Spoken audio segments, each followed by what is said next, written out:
Hello guys, welcome back to my channel. Thank you for coming back again to watch part 2 of the marriage talk that I'm having with the two special couples. So I thought I should cut the first video because it was too long. So this is literally the same day and it's just the part 2 of what we proceeded to speak about. I really hope you enjoy it, and do make sure that you subscribe, that you like the video, and that you comment down below if you enjoy it.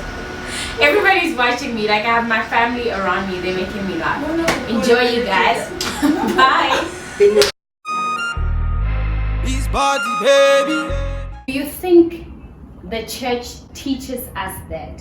Because not personally, like growing up in the church, I always felt like, number one, there's that one person for you, that it's like when I'm born, God appoints someone to be my husband before I even know that person, and that one day miraculously God is going to show me who that person is. And that's just from my experience growing up in the church.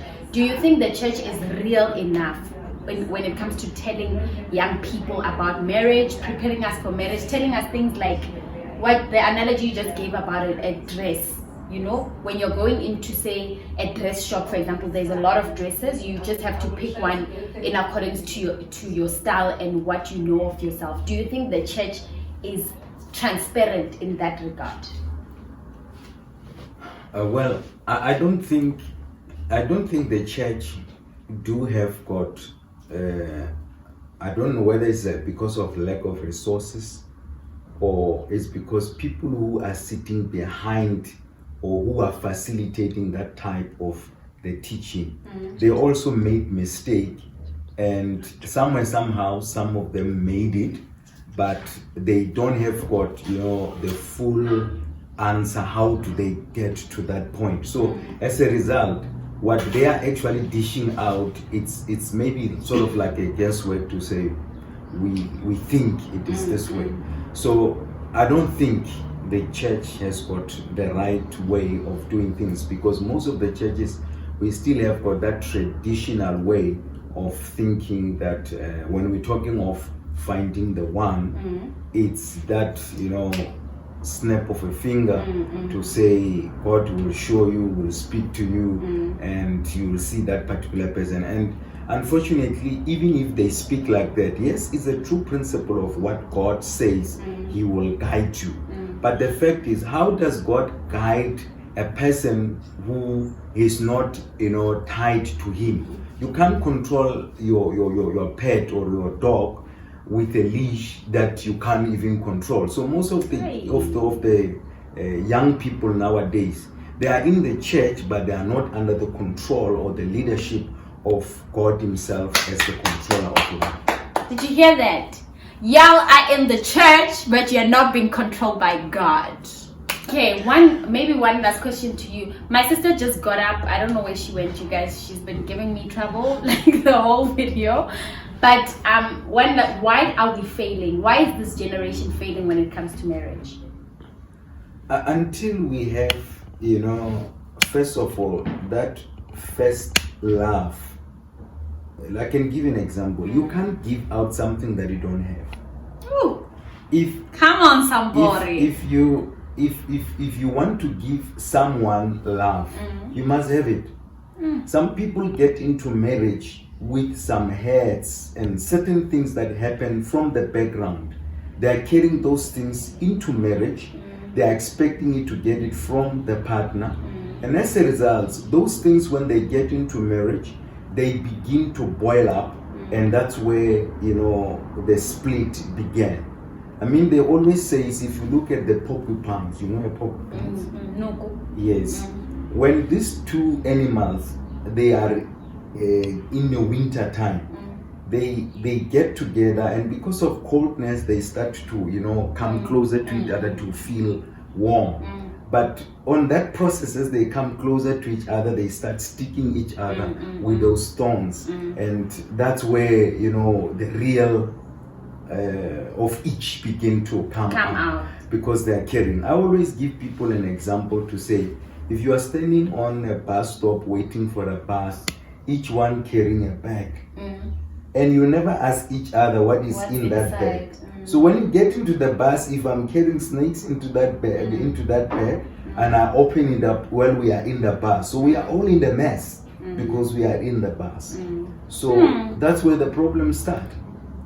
Guys. So you need to get to God Himself, that He can fill up yourself with those things that you are lacking inside of your life, that you can be able to dish them out to other people. Marriage is not about getting, it's a contribution of each one. That's why we say you bring your 100, he bring 100, and then you can all put it together and God brings the glory out of it. If you bring your 50, where's the other 50?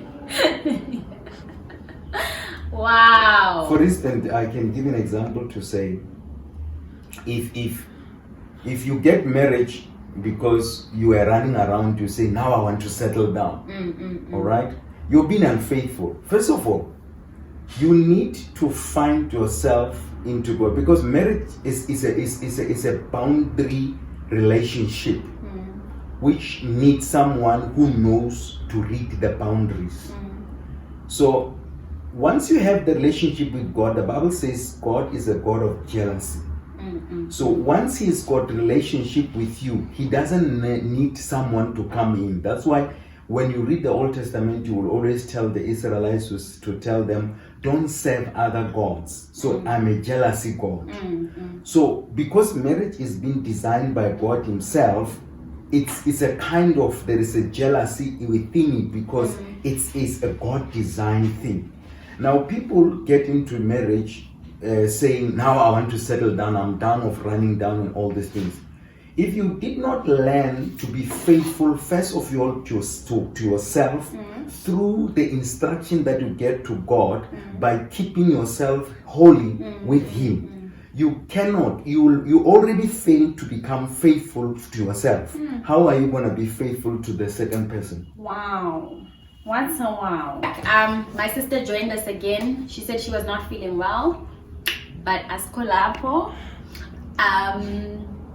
just one last question for her. Growing up as a young girl, marriage is made to be this bed of roses, like Utonyala, and your life is gonna be perfect. You're gonna go into this honeymoon phase that never ends. Like you're gonna be happy forever because you found your Prince Charming and life is good.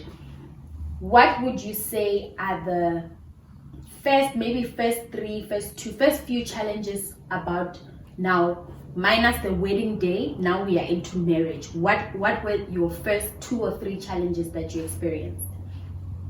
That's a difficult question. Yeah, that's a difficult question. But firstly, let me rephrase how your question came. Like, Utonyalwa, you're gonna, you're gonna flourish, you're gonna have bed of roses every day. No, I didn't have, yes, I did have some expectation, but honestly, God knew I had actually different expectation. Growing as a young woman, Christian in the church, I had an expectation to serve God. I mean, that's me. Don't say no. Okay. I had an expectation actually of serving God, finding a man who fears God. You know, a man who's got the heart after God. And my desire, the main desire, was if I find that man, God, I pray that you give me that man, and we will be able to serve you. We will be able to change the world. We'll be able to change the lives of people. So that was my biggest expectation. Most of the things, like you will be flying, will be doing all those things, they are just bonuses. And they did came, I didn't approach marriage with that mindset, but somehow God just brought them in while life was going on. So I can say, since I got married, the things that your challenges, like were there any challenges that you experienced, like first month or first year or okay, let me put it like this. When you get married, remember, we can't say we are perfect. Even if we are sitting here, we are not saying that we are perfect. We just say that God was with us, and there God did help us to become better people. You understand? So now you meet someone, coming from the Malemas family, I'm coming from different family, and this is what they taught me at home, this is what they taught him at home, and when we come together, there will be some what do we call friction right there, you understand?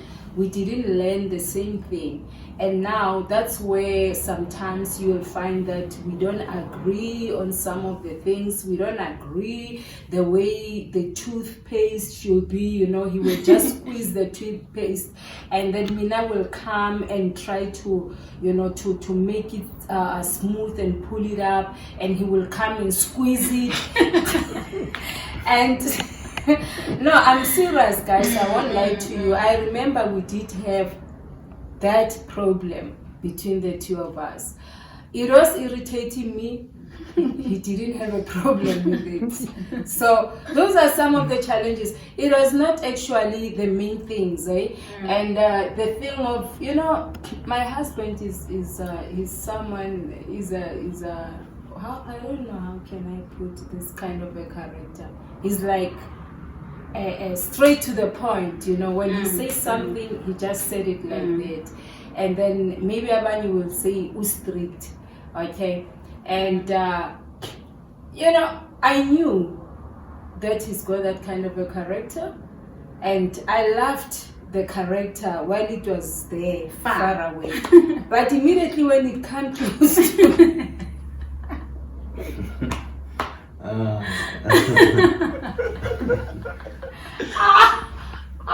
Is that thing that I told you about the porcupine? Yeah. So the friction and the poking. Yes. So those are the real things. But because now you have to understand your partner. It's not a sin that he's got that kind of a character. Some of the things I learned, believe me, most of the things I learned just to pray and say, God, help me to understand him, Yes, because now it's getting serious. It's real now. It's here with me. It's sleeping with me. It's waking up with me. It's eating with me. So I have to deal with it. But God did help me, and now I understand him. And if maybe we are somewhere, sometimes if he's not himself, I'm worried. Why are you so quiet? Like why do you just allow this 1, 2, 3? Because I'm used to him being like that. And those were the main challenges that we went through. There was not much that we came across, and marriage is still good. And let me tell you, this thing is doable through Christ who strengthens. Do you think it's not doable if people don't have Christ? It's harder. It's harder. I've got a reason why. Let me tell you this. It's harder. First thing, Mina, I prayed before we get, married. I prayed, and I knew that God confirmed the whole thing. Okay, not like that thing they were saying you must see a division, dipono, or whatever. But I prayed, and even when I got married to him, I knew that this is the man for me. And that's the main thing. If you marry someone knowing that God, I didn't just pick him like you are picking up I don't know what, a potato or an apple in the fruit market. I knew that God, this man is a man for me. So I think that one we can talk about that topic next time. We can explain how did it happen. Okay. But I prayed. I took time to pray, and I was sure that this is the one. Whenever we come or we face some challenges, it's easy for me to approach God. It's easy for me to go back to God and say, God, the man that you gave me. Remember what Adam did? Yes. Yes. Adam went back to God and said, God, the woman that you gave me, Give me the fruit. yeah, he's giving me a problem. And you need to be honest. You need to be real with God. You need to tell God what you see, what you feel. Don't try to be spiritual or so. I'll go back to God and say, God, the man that you gave me, 1, 2, 3. Lord, I pray for this and this and this. Lord, I ask you that you deal with this and this and this, because I know that you gave him to me, and do something about it. And I'm telling you, we just flow. That's why now we are 16 years, and I believe that we will reach 70 years in marriage, because we're still gonna live long, me and my husband. 120 years. Amen. Hallelujah. So since we're gonna take home message, are we saying marriage is hard? Because that's my sum. I've never been married, but my summary is that marriage is hard, but it's doable. I wouldn't agree to this word, marriage is hard. People are hard Amen. to come into that process of clicking to each other. That's what makes things to be hard. Okay. And so if you didn't allow God to water it to you while you were still singing, it's gonna be hard to click. Marriage is not hard. Remember, God says, and the two shall become one. So that process of becoming one is the most challenging one. But once it's done, it's done. It's easy. So that's it. All right, guys, thank you so much for tuning in. I've learned so much. I've taken so much away from this conversation. I hope you did the same. Thank you so much for watching another video, and don't forget to do all the right things. Follow me on all my social media platforms, and don't forget to do all the right things. That is to like, comment, and subscribe. Let's keep the conversation going down in the comment section. And yes, I'll see you guys in another video. Bye, and Happy New Year. Bye.